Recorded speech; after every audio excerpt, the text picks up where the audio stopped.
आज हम डिस्कस करेंगे कैसे ट्रांसजेनिक प्लांट्स को क्रिएट किया जाता है, ट्रांसजेनिक प्लांट्स की क्रिएशन। हम कई सारे मेथड्स अवेलेबल होते हैं ट्रांसजेनिक प्लांट को बनाने के लिए। पहला मेथड है माइक्रो प्रोजेक्टाइल बम्बार्डमेंट। इसमें हम क्या करते हैं, जो डीएनए से कोटेड होते हैं टंगस्टन पार्टिकल्स या गोल्ड पार्टिकल्स, उनको हम शूट करते हैं प्लांट सेल में। तो एक मेथड तो होता है बम्बार्डमेंट मेथड, जिससे कि हम ट्रांसजेनिक प्लांट्स को प्रोड्यूस कर सकते हैं। दूसरा मेथड होता है इलेक्ट्रोपोरेशन। इलेक्ट्रोपोरेशन में हम क्या करते हैं, इलेक्ट्रिक करंट की हेल्प से जो है पोर्स को क्रिएट कर देते हैं प्लांट्स के मेम्ब्रेन में, जो सेल मेम्ब्रेन होती है उस पर, और इस तरह से जो डीएनए है वो एंटर कर जाता है प्लांट सेल के अंदर। और थर्ड जो सबसे कॉमन मेथड होता है, जो सबसे ज़्यादा यूज़ किया जाता है, वो है एग्रोबैक्टीरियम ट्यूबिफेशियन मीडिएटेड ट्रांसफॉर्मेशन। एग्रोबैक्टीरियम जो होता है एक बैक्टीरिया होता है, उसकी हेल्प से जो है ट्रांसजेनिक प्लांट्स को क्रिएट किया जाता है। तो एग्रोबैक्टीरियम ट्यूबिफेशियंस क्या होता है, ये एक सोयल बैक्टीरिया होता है जो कि एक डिसीज़ कॉज करता है डाइकोटिलेडोनस प्लांट्स में, क्राउन गॉल डिसीज़ जिसको हम बोलते हैं। इसमें क्या होता है, गॉल का मतलब होता है ट्यूमर। तो ट्यूमर फॉर्म हो जाता है रूट्स और स्टेम के बीच में। जिस भी प्लांट को ये बैक्टीरिया इन्फेक्ट करता है, वहाँ पे ये क्या करेगा, एक ट्यूमर की फॉर्मेशन कर देगा between the stem and root. लेकिन ये सिर्फ डाइकोटिलेडन जो प्लांट होते हैं उन्हीं को इन्फेक्ट करता है। ये क्राउन गोल्ड डिसीज़ कॉज किया हुआ है। यहाँ पे आपको ट्यूमर का फॉर्मेशन दिख रहा है। ये इस बैक्टीरिया की वजह से हुआ है, क्योंकि इस बैक्टीरिया ने प्लांट पे जब अटैक किया तो क्राउन गोल्ड की फॉर्मेशन हो गई। ये भी वही क्राउन गोल्ड डिसीज़ की इमेज दिखाई हुई है। तो जो एग्रोबैक्टीरियम ट्यूबिफेशन है, ये क्या करता है, क्राउन गोल्ड डिजीज़ कॉज करता है प्लांट्स में। और इसके लिए कौन रिस्पॉन्सिबल है, इसका टीआई प्लाज्मिड यानी कि ट्यूमर इंड्यूसिंग प्लाज्मिड होता है, वो ट्यूमर की फॉर्मेशन करता है। टीआई प्लाज्मिड के अंदर दो कंपोनेंट होते हैं, एक होता है ट्रांसफर डीएनए जिसको हम टीडीएनए बोलते हैं, और एक वीर रीजन। ये वीर रीजन ही ट्रांसजेनिक प्लांट बनाने के लिए रिस्पॉन्सिबल होता है, यानी कि ट्रांसफॉर्मेशन करने के लिए। तो ट्रांसफॉर्मेशन प्रोसेस के टाइम पे क्या होता है, जो टीआई प्लाज्मिड होता है, अगर हम उसका स्ट्रक्चर देखें तो उसमें एक टीडीएनए होता है, एक वीरेजन होता है। तो टीडीएनए वाले पोर्शन को निकाल दिया जाता है, और वहाँ पे हम क्या कर देते हैं, अपना जो भी फॉरेन जीन होता है जो हमें प्लांट सेल में ट्रांसफ़र करना है वो इंसर्ट कर देते हैं। और उसके बाद फिर जो है इस तरह से क्या होगा कि बाद में जो ये टीआई प्लाज्मिड है, इसको हम क्या कर देंगे, इंटीग्रेट कर देते हैं, ट्रांसफॉर्म कर देते हैं प्लांट के अंदर। ये फिगर है, यहाँ पे एग्रोबैक्टीरियम ट्यूबिफेशन है जिसने क्राउन गोल्ड डिजीज़ कॉज किया है। इधर ये टीआई प्लाज्मिड है, इसमें टीडीएनए है।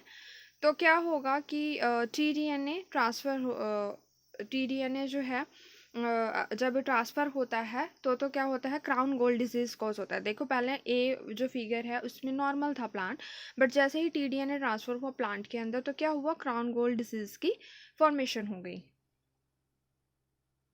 ये टीआई प्लाज्मिड का स्ट्रक्चर दिखाया हुआ है कि यहाँ पे टीडीएनए होता है। टीआई प्लाज्मिड जो है उसमें एक टीडीएनए होता है, और नोपालीन होता है, ऑक्टोपाइन होता है। ये दो तीन तरह के होते हैं। इसके साथ में इसके और बहुत सारे 13 जीन्स होते हैं। वो जीन क्या करते हैं, फाइटो हार्मोन की सिंथेसिस करते हैं, यानी ऑक्सीन एंड साइटोकाइनिन की फॉर्मेशन करते हैं। ये ग्रोथ हार्मोन्स होते हैं, और ये हार्मोन्स जो हैं ट्यूमर की ग्रोथ करते हैं प्लांट्स इनमें, क्राउन गोल के अंदर। तो टीडीएनए के साथ में और क्या होता है, इसके दोनों तरफ पे जो बॉर्डर होता है वहाँ पे कुछ इम्परफेक्ट रिपीट्स होते हैं 20 न्यूक्लियोटाइड पे है। और इस तरह से हम कह सकते हैं कि जो ये ग्रोथ हार्मोन्स हैं, जो ये फाइटो हार्मोन्स हैं, ये भी क्या करते हैं, ट्यूमर की फॉर्मेशन में हेल्प करते हैं। साथ में इसमें क्या होता है कि कुछ जीन होते हैं जो टीडीएनए को ट्रांसफ़र करने के लिए भी रिक्वायर्ड होते हैं। कुछ जीन्स क्या करते हैं, इनकोड करते हैं डीएनए प्रोसेसिंग को, और कुछ एक्सीजन के लिए चाहिए होते हैं, कुछ इंटीग्रेशन के लिए भी रिक्वायर्ड होते हैं। और इस तरह से जो है, जब भी बैक्टीरिया जो है वाउंडेड प्लांट सेल पे एक्सपोयर होता है, तो क्या होता है कि कुछ एक्सुडेट्स होता है प्लांट सेल से, जिसकी वजह से जो एक्सप्रेशन है वे जीन का वो इंक्रीज़ हो जाता है। और ये जो इंडक्शन प्रोसेस है बहुत ही स्लो है बैक्टीरिया के लिए, इसको 10 to 15 आवर्स लगते हैं मैक्सिमम एक्सप्रेशन के लिए। जो फिनोलिक कंपाउंड होता है एक एसिटोसिनोन जीन, ये इंड्यूसर होता है वीर जीन का। क्योंकि वीर जीन क्या है, विरुलेंस के लिए रिस्पॉन्सिबल है। साथ में और क्या है, ये टी आई प्लाज्मिड का एक स्ट्रक्चर दिखाया हुआ है, इसमें टी डी एन ए है। साथ में आपके ओरिजिन ऑफ रेप्लिकेशन है जो रेप्लिकेशन के लिए रिस्पॉन्सिबल है। टी यू एम जीन है, टी यू एम का मतलब होता है जो ट्यूमर फॉर्मेशन के लिए रिस्पॉन्सिबल होते हैं जीन। साथ में एन ओ एस जीन है जिनका काम होता है नोपेलाइन की बायोसिंथेसिस करना। नॉक जीन है जो नोपेलिन की सिंथेसिस में इन्वॉल्व होते हैं। एंड वीर रीजन है, वीर रीजन का काम होता है विरुलेंस, यानी कि जो टी डी एन ए के ट्रांसफर के लिए रिक्वायर्ड होता है। साथ में ये देखो लेफ्ट टर्मिनल रिपीट्स लगे हुए हैं, राइट टर्मिनल रिपीट्स, ये इसके बॉर्डर हैं। ये भी वही टी आई प्लाज्मिड का ही स्ट्रक्चर दिखाया हुआ है, सेम वही चीज़ है ये भी। अब क्या होगा, ट्रांसफॉर्मेशन के लिए बैक्टीरिया है, सॉइल बैक्टीरिया है, डीएनए एक्सट्रैक्ट करेंगे, उसे आइसोलेट करेंगे। जो भी हमारा foreign gene T I plasmid हमने ले लिया, उसमें हम अपने फॉरेन जीन को इंसर्ट करेंगे और उस वेक्टर को हम क्या करेंगे, इंसर्ट करेंगे उसमें अपने होस्ट के अंदर। होस्ट हमारा क्या है, प्लांट में। तो अगर मान लो हमें कोई ड्राउट रेजिस्टेंट प्लांट बनाना है, तो हम ड्राउट जीन, जो भी जीन ड्राउट के लिए रिस्पॉन्सिबल है रेजिस्टेंस के लिए, उसको हम ट्रांसफ़र कर देंगे टी आई प्लाज्मिड में और फिर वो होस्ट में ट्रांसफॉर्म्ड हो जाएगा। तो पहला देखो यहाँ पे पहला स्टेप है, हमने टी आई प्लाज्मिड लिया। टी आई प्लाज्मिड में भी रिस्ट्रिक्शन साइट होती है, क्योंकि अगर आपने रिकॉम्बिनेंट डीएनए टेक्नोलॉजी पढ़ा हो तो हर एक वेक्टर के अंदर एक रिस्ट्रिक्शन साइट है। रिस्ट्रिक्शन साइट इसलिए है ताकि जो भी हमें फॉरेन जीन ट्रांसफ़र करना है वो वहाँ पे कट होकर और उस रीजन पे इंसर्ट हो जाए, तो इस तरह से वो रिकॉम्बिनेंट वेक्टर बन जाएगा। देन तो यहाँ पे हम टी आई प्लाज्मिड ले रहे हैं क्योंकि हम एग्रोबैक्टीरियम ट्यूमेफेशन की बात कर रहे हैं। तो उसके बाद हम क्या करेंगे, जीन को इंसर्ट करेंगे इस प्लाज्मिड में रिस्ट्रिक्शन एंजाइम का यूज़ करके और डीएनए लाइगेज का। रिस्ट्रिक्शन एंजाइम की हेल्प से हम कट करेंगे वेक्टर में, फॉरेन जीन को इंसर्ट करेंगे और फिर डीएनए लाइगेज की हेल्प से उसको लाइगेट कर देंगे। उसके बाद हम क्या करेंगे, ये हमारा बन गया रिकॉम्बिनेंट टी आई प्लाज्मिड, जब उसमें फॉरेन जीन आ गया जो भी डिज़ायर जीन था। देन हम क्या करेंगे, इसको प्लांट सेल में इंट्रोड्यूस करेंगे कल्चर में। देन उसके बाद क्या होगा, इस तरह से जो टी डी एन ए है जिसके अंदर न्यू जीन है वो आपके प्लांट क्रोमोसोम में आ जाएगा और इस तरह से जो प्लांट बनेगा अब वो ट्रांसजेनिक बन चुका है, उसके अंदर डिज़ायर्ड जो ट्रेट है वो आ जाएगा। तो फॉरेन जीन जो है उसको हम इंसर्ट कर सकते हैं एंड देन उसको ट्रांसफ़र कर सकते हैं प्लांट में। जो मॉडिफाइड टी आई प्लाज्मिड भी कुछ बनाए गए हैं, तो मॉडिफाइड इसलिए बनाए गए हैं क्योंकि जो साइज है टी आई प्लाज्मिड का वो लार्ज है। यहाँ पे जो फाइटो हार्मोन्स हैं वो ट्यूमर की फॉर्मेशन करते हैं, लेकिन हमें ट्यूमर की फॉर्मेशन तो करवानी नहीं है। जब हम ट्रांसजेनिक प्लांट बना रहे हैं तो हमें क्या करना है, हमें सिर्फ डिज़ायर ट्रेट चाहिए, तो उसके लिए कुछ मॉडिफाइड फॉर्म बनाई गई हैं वेक्टर्स की। तो उनमें हम क्या करते हैं, जो जीन रिस्पॉन्सिबल होते हैं ट्यूमर फॉर्मेशन के लिए, यानी कि ऑक्सीनोसाइटोकाइनिन जो फाइटो हार्मोन बनाते थे, उन जीन्स को हम डिलीट कर दें। दूसरा, सेलेक्टेबल मार्कर्स भी ऐड करते हैं ताकि सिलेक्शन हो सके ट्रांसजेनिक प्लांट्स की। तो यहाँ पे हम सेलेक्टेबल मार्कर कौन यूज़ करते हैं, कैनामाइसिन रेजिस्टेंस जीन, ये एक तरह की एंटीबायोटिक है। इसी तरह से अब कैनामाइसिन अगर हम ऐड कर रहे हैं, अब उसको डिटॉक्सिफाई भी तो करना होगा, उसके लिए हम एक एंजाइम यूज़ करते हैं नियोमाइसिन फॉस्फोट्रांसफरेज टाइप 2 NPT2, और ये डिटॉक्सिफाई कर देता है कैनामाइसिन को। तो इस तरह से हम सेलेक्टेबल मार्कर का यूज़ कर रहे होते हैं यहाँ पे कैनामाइसिन का, ताकि हम सिलेक्शन कर सकें ट्रांसजेनिक प्लांट की। अनदर जो कॉमनली यूज होता है सेलेक्टेबल मार्कर जीन वो है cauliflower mosaic virus 35S promoter. And इसी तरह से काइमेरा जीन इसलिए बोलते हैं क्योंकि यहाँ पे कम्बिनेशन है 35S का एंड जो आपका नोपेलाइन सिंथेज एंजाइम है उसका, एंड साथ में आपका जो है NOS जीन है, मतलब NOS से नोपेलाइन सिंथेज हो गया एंड NPT जो अभी मैंने बताया था 2 वो वाला हो गया। तो इन सब को अगर हम कंबाइन यूज़ करते हैं तो उसको हम काइमेरा बोल देते हैं।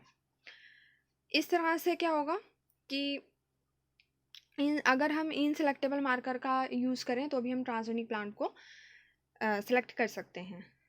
ये पूरी प्रोसेस बताई हुई है कैसे कैसे जो है ट्रांसफ़र होता है। पहले टी आई प्लाज्मिड लेंगे, उसके अंदर हमने फॉरेन जीन जो भी डिज़ायर जीन है उसको इंसर्ट करना है। देखो ये तो है कि क्राउन गॉल डिसीज़ तभी होगा अगर फाइटो हार्मोन अवेलेबल मतलब होंगे टी आई प्लाज्मिड में। अगर आप फाइटो हार्मोन्स को रिमूव कर दो तो वो मॉडिफाइड फॉर्म हो जाती है टी आई प्लाज्मिड की। और यहाँ पे देखो जब हम ट्रांसफॉर्मेशन कर दिया हमने, तो हमें सिलेक्शन करनी है कि ट्रांसजेनिक प्लांट्स एक्चुअल में कौन से हैं, मतलब ट्रांसजेनिक्स कौन से बने हैं नॉन ट्रांसजेनिक भी हो सकते हैं, इसलिए हम कैनामाइसिन को ऐड कर देते हैं। और उसके बाद हमें जब पता चल जाता है कि ये ट्रांसजेनिक है, उसके बाद हम उसको डिटॉक्सिफाई कर देते हैं उस एंजाइम की हेल्प से, एंड देन हमारे पास जो है पूरा ट्रांसजेनिक प्लांट बन जाता है। तो पहले हमने रिस्ट्रिक्शन क्लीवेज करनी है, एंड देन उसके अंदर हमने जो भी डिज़ायर जीन है वो ऐड करना है।